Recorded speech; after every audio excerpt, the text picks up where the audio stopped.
things are getting very, very real. We have the Ireland team for the World Cup quarter-final against the New Zealand All Blacks in Paris on Saturday night. And this is huge. So big, deep breath. And there it is. And I would love to know, right, if you're Irish, or New Zealander for that matter, or you're allowed to have an opinion if you're neither of those two, what did you look at first when you looked at the team sheet? And what was your overwhelming feeling when you looked at the team sheet? Because I looked straight for the back three. And, well, if I was Irish, my sense would have been, the fact I'm wearing green, by the way, is purely coincidental. I am a neutral, but I would have huge amount of relief if I were Irish looking at the back three. With the question marks that had been surrounding both Mack Hansen and James Lowe, I think if either one of those are out, it's a massive blow. Certainly the thought that both of them could have been question marks for this game would have been seismic for the match. The fact that it is a completely unchanged 15 for Ireland, game to game, from the brilliant performance in Scotland to this weekend against New Zealand in the quarter-final, that's absolutely massive. That's where my head's at. Tell me what you think in the comments. And while you're there, give the video a thumbs up. That really helps spread the word about the channel. And if you haven't already, I really hope I earn your subscription. Completely unchanged 15. Some changes on the bench. James Ryan is unavailable. His injury appears, well, it's certainly serious enough to keep him out of this weekend, maybe beyond that as well.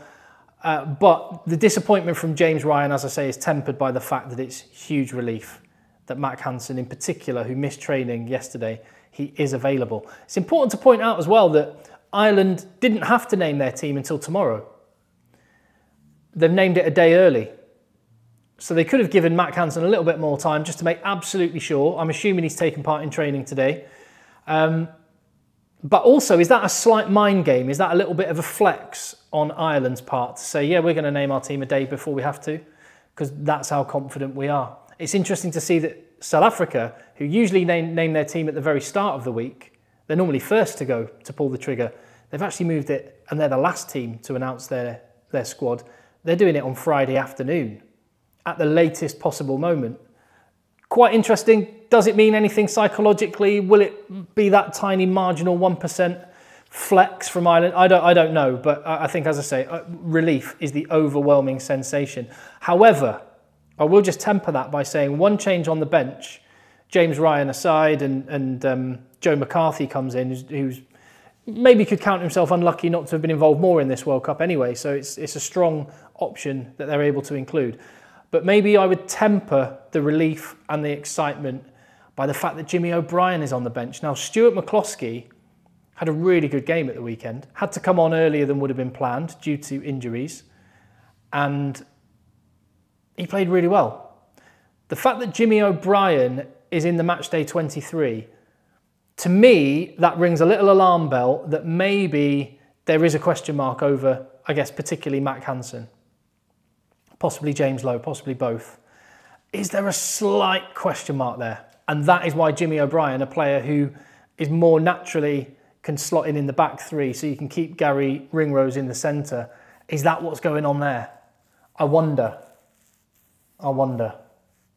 Yeah, because, of course, Stuart McCloskey came on. And I think that's the one thing you can say about this Ireland team is they know the system. They know their roles so well that even when they're slotted in different positions, as happened with Jamison Gibson-Park on the wing and Gary Ringrose becoming Gary Wingrose again on the wing, and they still do their jobs and it looks the same. However, I think what's going to be massively crucial in this game is the clinical edge. And Ireland demonstrated that against Scotland. They've been gradually developing that and showing that in key matches that they've had over the last couple of years. You're not going to get loads of opportunities. You have to take them. And that's why Mack Hansen and James Lowe on the field is absolutely massive. But like I say, that little question mark in my mind, is there going to be a late change? Are they naming Mack Hansen now and putting Jimmy O'Brien on the bench, knowing that that may change later in the week, even up to the match day? I wonder. Tell me what you think, or maybe you've heard something. I'm in France, so I'm not hearing any news coming out of Ireland. So please let me know if there's anything along that line. I think if I were New Zealand, I said in my video yesterday, looking ahead to this quarter-final, I said if I were New Zealand, I would be thinking, and Joe Schmidt will have a plan. Not just because he knows the Irish squad, because he is just a very, very good coach who is brilliant at coming up with strike moves and attacking processes and stuff. And my thought was that New Zealand should kick quite a lot against Ireland and with huge variety. I'm absolutely certain that one of the things that will be being spoken about and prepared for is that early in the game, they're going to chuck some bombs on Matt Hansen, particularly just to make sure that he is 100%. That said, unless he is 100%, he wouldn't be on the field. And hopefully, he wouldn't even be named in the squad. The bench, do you know one of the things that Ireland have really developed over the last couple of years is that there doesn't feel like a drop-off when players come off the bench. And that's partly a system process, but then think back to the South Africa game when the bomb squad come on and Trevor Nyakane and Oxenche earn a couple of scrum penalties. They start to really have a little crack at Ireland and looking like they were getting on top. And then what happened? Finlay Bealham came on and things went back to parity again. So that's why when I look at the forward replacements, Kelleher, Kilcoyne, Bealham, McCarthy, Conan, there's some big bodies. They've got a lot of experience under their belt and they're really, really competent. And in Conor Murray, I thought he was great again. Jack Crowley's proven himself more and more every game. Like I say, I like that Jimmy O'Brien's on the bench because it feels like he ticks more boxes and covers more bases, and you can keep Gary Ringrose in the 13 channel, which I think, particularly defensively, that's massive for Ireland. And New Zealand's attack is going to be so good that they're going to need that. So I think it may well be that Jimmy O'Brien's there just so that you don't have to move Gary Ringrose out of position if there is an injury in the back three. But again, just got in the back of my mind, is Jimmy O'Brien there because there is an issue? We're going to find out, aren't we? Oh, I cannot wait for this game. I've said it already. I'll say it again now.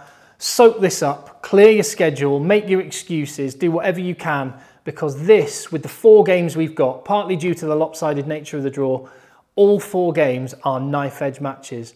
This could be the greatest weekend of World Cup rugby we have ever seen.